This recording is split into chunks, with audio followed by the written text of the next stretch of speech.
Students, आज के lecture में हम डिराइव करेंगे relationship between Kp and Kx. Suppose a reaction in which A moles of A reacts with B moles of B to form C moles of C and D moles of D in a reversible manner. ये भी एक gas phase reaction है क्योंकि सारी reactors and products gaseous form में present है. Kp is equilibrium constant in terms of pressure जबकि Kx is equilibrium constant in terms of mole fraction.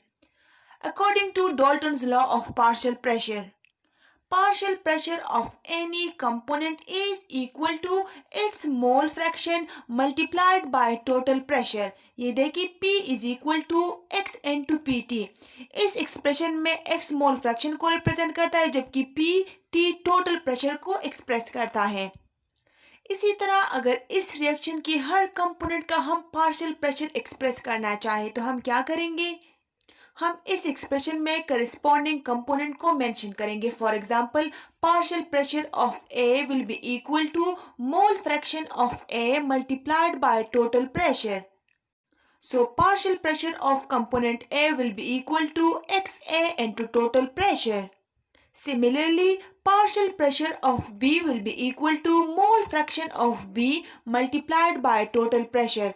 Then partial pressure of C will be equal to mole fraction of component C multiplied by total pressure, and partial pressure of D will be equal to mole fraction of D into total pressure.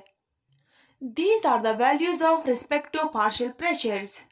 अब इन सारी partial pressure की values को हम इस Kp के expression में put करेंगे तो हमारे पास एक्सप्रेशन बन जाता है Kp is equal to Xc multiplied by total pressure raise to power C into Xd multiplied by P raise to power D.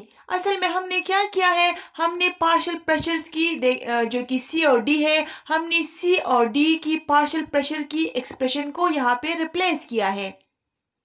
इसी तरह अगर हम रिएक्टेंट्स A और B की पार्शियल प्रेशर्स की एक्सप्रेशन को पुट करें, PA और PB की एक्सप्रेशन ये है, इन एक्सप्रेशन को हम इस एक्सप्रेशन में रिप्लेस करेंगे तो हमारे पास बन जाएगा ये. इधर देखिए हमने A की जगह उसकी वैल्यू पुट की है, इसी तरह B की जगह भी इसकी वैल्यू पुट की है. So Kp is equal to mole fraction of C multiplied by P raised to power C into mole fraction of D into P raised to power D divided by mole fraction of A multiplied by total pressure raised to power A into mole fraction of B multiplied by P is for total pressure raised to power B. Students, इस expression में देखिए total pressure हर जगह पे common है तो हम इसको common लेंगे, इसको सेपरेट करेंगे जबकि वेरिएबल टर्म्स को अलग लिखेंगे. तो ये एक्सप्रेशन बन जाता है Kp is equal to mole fraction of C raise to power C multiplied by mole fraction of D raise to power D divided by mole fraction of A raise to power A into mole fraction of B raise to power B. P को हमने common लिया है.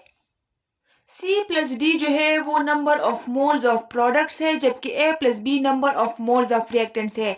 C plus D nominator में है जबकि A plus B denominator में है. ये डिनोमिनेटर से नॉमिनेटर में जाएगा तो इसका साइन जो है वो इन्वर्स हो जाता है.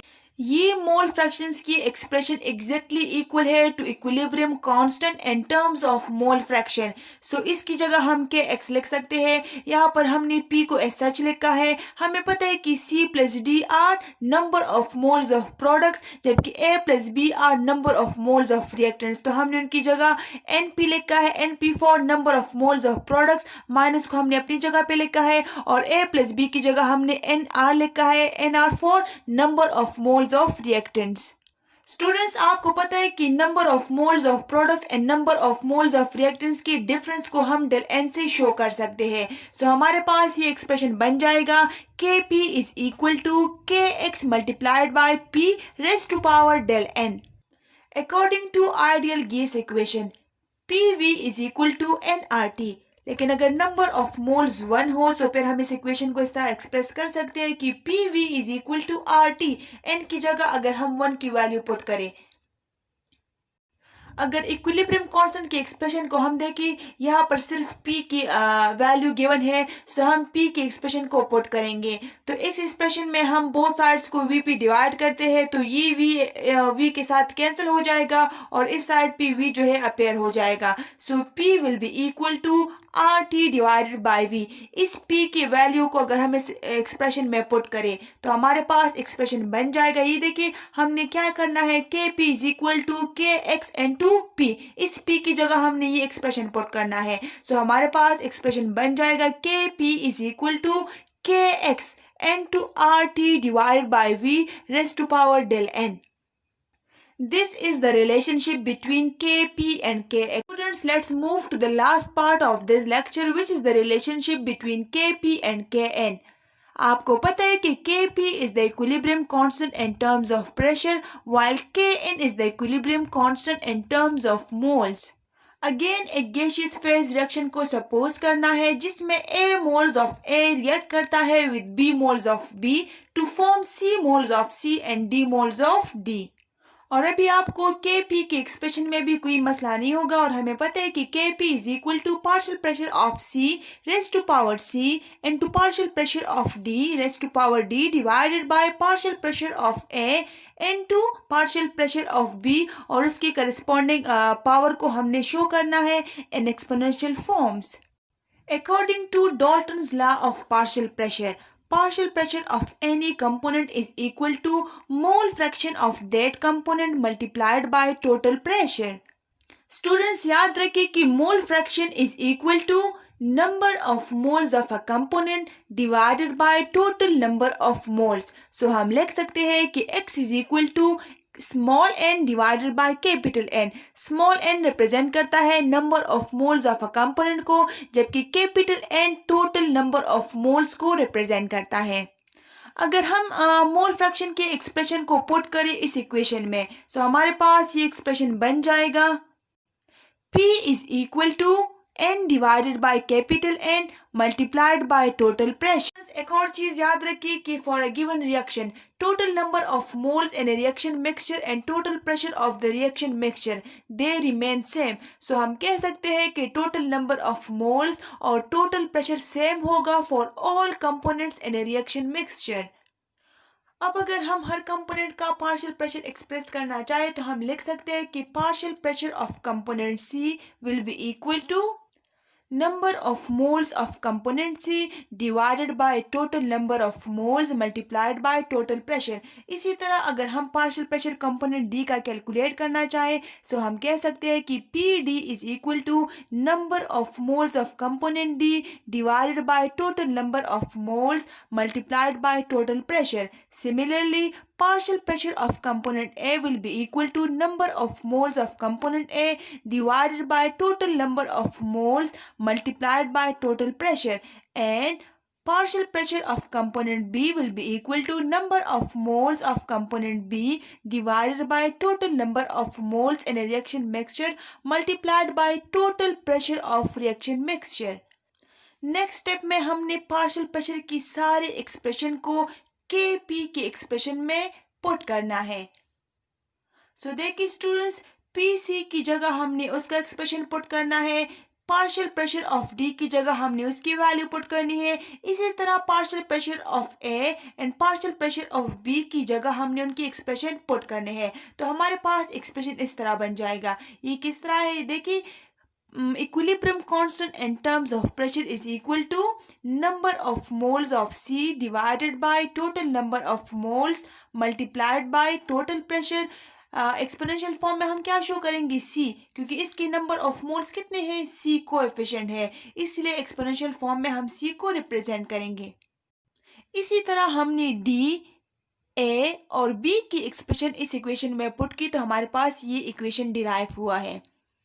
स्टूडेंट्स, अब आप मुझे बताएं कि इस इक्वेशन में कौन सा टर्म कॉमन है। ये देखिए टोटल प्रेशर भी, जिस तरह भी हमने बात की कि टोटल प्रेशर सारे कंपोनेंट्स के लिए सेम रहेगा, इसी तरह टोटल नंबर ऑफ मोल्स भी ईच कंपोनेंट के लिए सेम रहेंगे। तो हम कह सकते हैं कि pressure and total number of moles common है, इसलिए हम उनको सेपरेट करते हैं, वेरिएबल टर्म्स को सेपरेट करते हैं। जब हमने सारे वेरिएबल टर्म्स को सेपरेट किया, हमारे पास इक्वेशन कुछ इस तरह बन जाता है कि K P is equal to number of moles of component C raise to power C multiplied by number of moles of component D raise to power D divided by number of moles of component A raise to power A into number of moles of B raise to power B. ये हमारे पास सारे number of moles है each component के। हमें पता है कि प्रेशर और total number of moles common है, तो हमने इनको सेपरेट किया है। अगर आप इधर देखिए सी प्लस डी जो इनके एक्सपोनेंट है, ये इनके एक्सपोनेंशियल फॉर्म है, ये इनके मोल्स को रिप्रेजेंट करते हैं। तो हमने इनके मोल्स को सम करना है। सो हम लिख सकते हैं कि सी प्लस डी, इसी तरह ए प्लस बी भी हम मेंशन करेंगे, लेकिन इस इक्वेशन में हमने डायरेक्ट ए प्लस बी को डिनोमिनेटर से नोमिनेटर में शिफ्ट किया है, इसलिए भी आपको इतना आइडिया होगा कि हम ये स्टेप किस तरह करते हैं। स्टूडेंट्स, अभी आपको ये भी पता है कि ये नंबर ऑफ मोल्स के रेशो एग्जैक्टली इक्वल होते हैं के एन के। और आपको पता है कि के एन क्या होता है? K N is equilibrium constant in terms of moles. तो इसकी जगह हम के एन की एक्सप्रेशन पुट करते हैं। इस फुल टर्म्स की जगह हमने यहाँ पे के एन लगाया है। सो हमारे पास एक्सप्रेशन कुछ इस तरह बन जाएगा कि K P is equal to K N multiplied by P divided by N raise to power del N, क्योंकि हमें पता है कि difference between the number of moles of products and number of moles of reactants is equal to del N. तो ये हमारे पास final expression है for the relationship between K P and K N. एक और चीज़ याद रखिए कि अगर नंबर ऑफ मोल्स का डिफरेंस जीरो की इक्वल हो, मतलब number of moles of reactants and number of moles of products equal हो, सो हम कह सकते हैं कि equilibrium constant in terms of pressure will be equal to equilibrium constant in terms of concentration will be equal to equilibrium constant in terms of mole fraction will be equal to equilibrium constant in terms of number of moles. So this is your last step. I hope आप लोगों को समझ आ गई होगी। अगर इससे related कोई भी क्वेश्चन है तो आप हमारे व्हाट्सएप ग्रुप में या कमेंट सेक्शन में क्वेश्चन पूछ सकते हैं।